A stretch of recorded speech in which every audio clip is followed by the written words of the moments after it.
सभी को नमस्कार। आप कैसे हैं? यहाँ आकर अच्छा लगा। मुझे आशा है कि आप मुझे सुन सकेंगे, देख सकेंगे। हाँ, मुझे पता है। आशा है कि आप जहाँ भी हैं, आपका सप्ताहांत शानदार बीत रहा होगा। तो मैंने सोचा कि मैं आकर आपके लिए थोड़ा लाइव करूँ ताकि आपको उन चीज़ों के बारे में अपडेट दे सकूँ जो हो रही हैं। ठीक है, चलिए आपको ताज़ा जानकारी देते हैं। ओएस बैक ऑफ़िस में फ़िलहाल कुछ नया नहीं है। मैं कल ऐश से बात कर रहा था, असल में उससे काफ़ी लंबी बातचीत हुई और अपनी ओईएस पर नज़र बनाए रखें। ऐसा लग रहा है कि बहुत जल्द ही हमारा कॉर्पोरेट वेबिनार होने वाला है और ज़ाहिर है इसकी जानकारी ओईएस में पोस्ट की जाएगी, तो उस पर नज़र बनाए रखें। तो या न्यूज़ 9 के अंतर्गत होगा। ये कब होगा, इसके लिए अभी कुछ चीज़ें हैं जिन्हें उन्हें अंतिम रूप देना है। उसके बाद ही वे हमें तारीख और समय बता पाएँगे। लेकिन रोज़ाना उस पर ध्यान देते रहें। ये तो तय है। तो ये बहुत अच्छी खबर है कि वह निश्चित रूप से जल्द ही एक वेबिनार करने के बारे में सोच रहे हैं ताकि हमें सर्वे और आगे बढ़ने के अगले चरण के बारे में अपडेट किया जा सके और ये भी बताया जा सके कि आगे हमारे लिए क्या आने वाला है। और हम आपस में अगले चरण के बारे में बात कर रहे थे लेकिन ये नहीं बताया गया कि वह क्या होगा आदि। असल में बात ये थी कि हम इससे बहुत खुश होने वाले हैं। हम बहुत उत्साहित होंगे ये देखने के लिए कि हम कहाँ हैं, लेकिन वह असल में इस बात पर ज़ोर दे रहे थे कि जब हमें यह मिलेगा, तो यह पूरी तरह से तैयार होगा। उन्होंने कहा कि जब हमारे पास अगला चरण आएगा, जब हम इसका उपयोग कर पाएँगे और इसमें सब कुछ कर पाएँगे, तो ये सचमुच पूरी तरह से तैयार होगा। जहाँ तक प्लेटफ़ॉर्म का सवाल है, उसमें कोई जोखिम नहीं होगा। ये सब पहले ही किया जा चुका होगा। उन्होंने कहा कि वह सचमुच घंटों-घंटों तक इसे सुधारने, पर्दे के पीछे काम करने, परीक्षण करने और निश्चित रूप से उत्पादों और सेवाओं का निर्माण करने में समय बिता रहे हैं। और इन सब का परिणाम यह होगा कि जब हमें यह मिलेगा तो ये पूरी तरह से तैयार होगा, कोई बीटा टेस्टिंग नहीं होगी, ऐसी कोई चीज़ नहीं होगी। जब यह उपलब्ध होगा तो हमारे उपयोग के लिए पूरी तरह तैयार होगा। और यहीं से मुझे आज के लिए अपनी लाइफ के लिए प्रेरणा मिली, जहाँ इस व्यवसाय में जोखिम का ध्यान रखा गया है। क्यों? क्योंकि यह सब पर्दे के पीछे पहले ही किया जा रहा है, इससे पहले कि हमें वास्तव में ये मिले। और मैंने थोड़ा रिसर्च करना शुरू किया कि व्यवसाय अपने ग्राहकों के लिए उस जोखिम तत्व को कैसे कम करते हैं, इससे पहले कि वे उन्हें कोई उत्पाद, सेवा या ऐसा प्लेटफ़ॉर्म दें, जिसे वे उपयोग कर सकें। तो मैं जो करना चाहता हूँ, वह ये है कि मैं आपके साथ स्क्रीन साझा करूँ जैसा कि मैं हमेशा करता हूँ। चलिए, देखते हैं और उन कुछ चीज़ों पर नज़र डालते हैं जो शायद ऐश ने व्यवसाय के जोखिम वाले हिस्से का ध्यान रखने के लिए की होंगी। तो मैं ये नहीं कह रहा कि उन्होंने ये सब किया है, लेकिन जब मैं इसकी रिसर्च कर रहा था और जब मैं उनसे बात कर रहा था, तो वह निश्चित रूप से कह रहे थे कि हमारे लिए जोखिम का तत्व वास्तव में बहुत ही न्यूनतम है। क्यों? क्योंकि जब वह हमें यह देता है, तो वह कहता है, "लो, ये तैयार है, आप इसका उपयोग कर सकते हो, कुछ भी खराब नहीं होगा। सब कुछ काम करता है और आप जा सकते हो और जो भी आपको करना है, वह कर सकते हो।" स्पष्ट है, मुझे बिल्कुल भी अंदाज़ा नहीं है कि यह कैसा दिखेगा। मुझे ये भी नहीं पता कि इसका नाम क्या होगा या यह किस तरह का होगा। लेकिन जो मैं जानता हूँ, वह यह है कि पर्दे के पीछे जितना काम हुआ है, चाहे वह हमारे सीईओ की ओर से हो या टेक टीम की ओर से आदि, उन्होंने हमारे लिए इस अगले चरण में बहुत मेहनत की है। इसका मतलब है कि सब कुछ कर दिया जाएगा और वह कहेगा, "लीजिए, यही आपको करना है।" और जहाँ तक इसका सवाल है, हम पूरी तरह तैयार रहेंगे। उन सभी चीज़ों पर ध्यान दें जो हो रही हैं। तो चलिए बात करते हैं व्यापार में जोखिम का ध्यान रखा जाता है। यह आम तौर पर जोखिम प्रबंधन की प्रक्रिया को दर्शाता है जिसमें कंपनी के विकल्पों, वित्त और प्रतिष्ठा के लिए संभावित खतरों की पहचान, मूल्यांकन और उन्हें कम करना शामिल है। यह सक्रिय दृष्टिकोण जोखिम के नकारात्मक प्रभाव को कम करने और सफलता के अवसरों को अधिकतम करने के लिए है। अब मुझे लगता है कि हम सभी सहमत होंगे। हमें थोड़ा-सा अचानक झटका लगा था और उस समय कुछ जोखिम प्रबंधन पहले से ध्यान में नहीं लिया गया था। लेकिन अब हम बहुत ज़्यादा समझदार हैं। कर्नल डैनियल ली, आपका सुपर स्टिकर के लिए बहुत-बहुत धन्यवाद। ये आपकी बहुत दयालुता है। हम अब बहुत अधिक जानकार हैं, है ना? हम अब बहुत अधिक समझदार हैं। हमने निश्चित रूप से बहुत कुछ सीखा है, आखिर चल क्या रहा है। और अब मुझे पूरी तरह से विश्वास है कि व्यापार के उस जोखिम प्रबंधन वाले हिस्से का हम निश्चित रूप से और अधिक उपयोग करेंगे। तो यह सक्रिय दृष्टिकोण व्यवसाय पर नकारात्मक प्रभाव को कम करने का लक्ष्य रखता है और मूल रूप से इसका मतलब है कि हमारे पास सफल होने का कहीं बेहतर मौका है, क्योंकि हम उन चीजों पर ध्यान नहीं दे रहे हैं जो खुद व्यवसाय से कुछ छीन लें। वित्तीय संचालन, बाहरी प्रभाव, प्रतिष्ठा आदि। तो चलिए इसके बारे में थोड़ी और विस्तार से जानकारी लेते हैं। जोखिमों की पहचान करना असल में ये क्या है? इसमें उन संभावित खतरों को पहचानना शामिल है जो किसी व्यवसाय की अपने लक्ष्यों को प्राप्त करने की क्षमता में बाधा डाल सकते हैं। ये जोखिम आंतरिक हो सकते हैं, जैसे कर्मचारी की गलतियां या यहाँ तक कि तोड़फोड़, या बाहरी, जैसे आर्थिक मंदी या प्राकृतिक आपदाएं। कई बार मैंने कहा है कि जब महामारी आई तो व्यवसायों को उस स्थिति के लिए अपने जोखिम प्रबंधन के बारे में कोई जानकारी ही नहीं थी। और यही कारण है कि अपने जोखिम आकलन के साथ सक्रिय रहना जरूरी है, ताकि चाहे आर्थिक मंदी हो या प्राकृतिक आपदा, उन सभी परिस्थितियों के लिए आप थोड़ा तैयार रह सकें। इससे आपके पास एक तरह का सुरक्षा कवच होता है जो आपको कठिन समय में संभाल सकता है। अगर आपके पास कोई जोखिम प्रबंधन व्यवस्था नहीं है, तो आप सच में किसी हद तक बिना किसी योजना के ही आगे बढ़ रहे हैं। जहां तक हमारे व्यवसाय का सवाल है, मुझे पूरी तरह से पता है कि हमारे सीईओ और तकनीकी टीम ने व्यवसाय से जुड़े बहुत से जोखिमों को दूर कर दिया है, ताकि जब हम अगले चरण में जाएं, तो हम पूरी तरह तैयार रहें। हमें किसी भी चीज की चिंता करने की जरूरत नहीं है। हमें उन क्या होगा अगर जैसी बातों की चिंता नहीं करनी पड़ती, जैसी उन्हें अपने व्यवसाय में करनी पड़ती है। तो हमारे पास यहाँ और क्या है?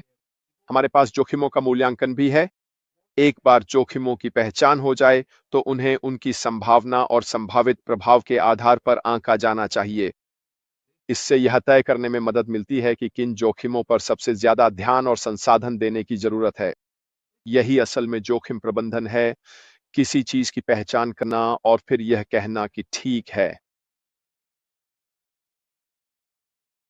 क्या हम इसके बारे में कुछ करने वाले हैं या बस इसे ऐसे ही चलने देंगे? इस पर नजर बनाए रखें और फिर हम बाद में इसके साथ सक्रिय रूप से कुछ कर सकते हैं। जोखिम प्रबंधन करने में कोई बुराई नहीं है। जोखिम प्रबंधन करना, उदाहरण के लिए, अगर आप स्वयं रोजगार हैं और आप निर्माण स्थलों पर जाते हैं, तो उस साइट पर जाने से पहले आपके लिए जोखिम आकलन किया जाता है, क्योंकि यह आपकी सुरक्षा के लिए है, यह व्यवसाय की सुरक्षा के लिए है। और अगर आप ऐसा नहीं करते हैं, तो आप अपने व्यवसाय में ध्यान नहीं दे रहे हैं और पेशेवर नहीं बन रहे हैं। लाइन व्यवसाय भी बहुत समान होते हैं। आपको अपने व्यवसाय का आकलन करना होता है। आपके व्यवसाय के लिए जोखिम क्या है? क्या यह कुछ ऐसा है जिसके लिए मुझे सक्रिय रहना चाहिए, या यह कुछ ऐसा है जिसे मैंने चिह्नित किया है, मैं समझता हूं कि यह एक जोखिम हो सकता है और फिलहाल मैं बस यह सुनिश्चित करूंगा कि मैं इस पर नजर बनाए रखूं? यही जोखिम आकलन का असली मकसद है। जब कोई व्यवसाय अपने खुद के जोखिम को, चाहे वह जो भी हो, देखता है, तो इसका मतलब है कि वे अपने व्यवसाय को लेकर गंभीर हैं। मुझे पूरी तरह विश्वास है कि हमारे व्यवसाय के संदर्भ में यह काम पर्दे के पीछे हमारे सीईओ ऐश मुफारे, तकनीकी टीम और अन्य संबंधित लोग कर रहे हैं, ताकि सभी संभावित परिस्थितियों पर विचार किया जा सके या उन्हें देखा जा सके, प्राथमिकता दी जा सके, ताकि एक फेल सेफ तंत्र स्थापित किया जा सके जिससे इनमें से कोई भी चीज व्यवसाय की सफलता को प्रभावित न कर सके। तो एक बार जब किसी जोखिम की पहचान हो जाती है, तो उन्हें उनकी संभावना और संभावित प्रभाव के आधार पर मूल्यांकित करना होता है। यह मदद करता है यह तय करने में कि किन जोखिमों को सबसे अधिक ध्यान और संसाधन देने की आवश्यकता है, ताकि वे घटित न हो। नीचे आखिरी बिंदु है जोखिम को कम करना। इसमें पहचाने गए जोखिमों की संभावना या प्रभाव को कम करने के लिए रणनीतियां विकसित करना और लागू करना शामिल है। उदाहरण के लिए, आपूर्तिकर्ता, तो अगर आप उस स्थिति में हैं, तो अपने आपूर्तिकर्ताओं में विविधता लाए। साइबर सुरक्षा उपाय लागू करना। हाँ, मुझे नहीं पता, लेकिन आप में से जो लोग यूके में हैं, उनके लिए ये पिछले 3 या 4 महीनों में कुछ कंपनियों के लिए एक तरह से बुरा सपना रहा है ना? मार्क्स एंड स्पेंसर पर साइबर सुरक्षा का हमला हुआ, जिससे वे पूरी तरह से ऑफलाइन हो गए और कुछ अन्य कंपनियों के साथ भी ऐसा हुआ। आजकल ये बहुत बड़ी बात है। ये मूल रूप से हैकर्स इन व्यवसायों को फिरौती के लिए पकड़ लेते हैं ताकि आप ऑनलाइन न रह सकें और इससे आपका व्यवसाय लगभग बंद हो जाता है। अगर आप यह पूरी तरह से पहचान नहीं पाते कि आपकी ऑनलाइन सुरक्षा वास्तव में कहां तक है, ठीक है, तो आप सच में दुर्भावनापूर्ण हैकर्स के लिए एक बहुत ही खुला दरवाजा छोड़ रहे हैं, जो आपके मूल्यवान व्यवसाय को गंभीर साइबर हमलों के जरिए फिरौती पर ले सकते हैं, जिससे आपको भारी नुकसान हो सकता है। अप्रत्याशित घटनाओं के लिए आकस्मिक योजनाएं विकसित करना और यह सब। निश्चित रूप से आपको यह सुनिश्चित करना चाहिए कि आपके अपने व्यवसाय में किसी न किसी प्रकार की फेल सेफ स्लश फंड या कुछ और हो, ताकि अगर कोई ऐसी चीज हो जाए जिसकी आपने तैयारी नहीं की थी या जिसके बारे में आपको पता नहीं था, तो वह आपके व्यवसाय को बंद न कर दे। स्पष्ट रूप से आपकी वित्तीय स्थिति यह तय करती है कि आप ऐसा कर सकते हैं या नहीं। अधिकांश कंपनियों के पास एक फंड होता है जिसे वे ऐसी परिस्थितियों में इस्तेमाल कर सकते हैं या ऐसी स्थितियां जिनको उन्होंने अपने जोखिम प्रबंधन नीति में शामिल नहीं किया था। उन्हें उस फंड का उपयोग करने की अनुमति होगी ताकि कंपनी को चलाए रखा जा सके, और यह उन परिस्थितियों के लिए होगा जिनके बारे में वे जानते नहीं थे। संभावित वित्तीय नुकसान को कवर करने के लिए बीमा प्राप्त करना। स्पष्ट रूप से यह एक और क्षेत्र है जिसका बहुत सी कंपनियां उपयोग करती हैं। मुझे पता है कि यह एक ऐसा क्षेत्र है जिसका मेरी बहन जो स्टील उद्योग में है उपयोग करती है। वे एक तीसरे पक्ष का उपयोग करते हैं ताकि वे मूल रूप से बिक्री के लिए बिलिंग और राजस्व संग्रह कर सकें, जिससे वे जोखिम को अपने ऊपर से हटाकर उस तीसरे पक्ष पर डाल देते हैं जो भुगतान की गारंटी देता है, और स्पष्ट रूप से वह तीसरा पक्ष माल और सेवाओं के लिए भुगतान न होने का जोखिम उठाता है। ऐसी कई अन्य बीमा योजनाएं हैं जिन्हें आप किसी भी व्यवसाय में किसी भी घटना के लिए उपयोग कर सकते हैं। स्पष्ट रूप से इसकी एक प्रीमियम लागत आती है, लेकिन आपको यह तौलना होगा कि क्या अपने मुनाफे में से यह भुगतान करना बेहतर है, इसे किसी अन्य कंपनी को सौंप दें, लेकिन फिर भी भुगतान को लेकर निश्चिंत रहें क्योंकि आपने जोखिम प्रबंधन को लागू कर दिया है, एक तीसरे पक्ष का उपयोग करके जो बीमा के रूप में काम करता है, ताकि आपको पता हो कि आपको भुगतान मिल जाएगा। इन सभी चीजों को जोखिम प्रबंधन के लिहाज से सक्रिय रहना कहा जाता है। आखिरी बात, उन्हें कर्मचारियों को प्रशिक्षण देने की जरूरत है ताकि उनकी क्षमताओं में सुधार हो और मानवीय त्रुटि कम हो सके।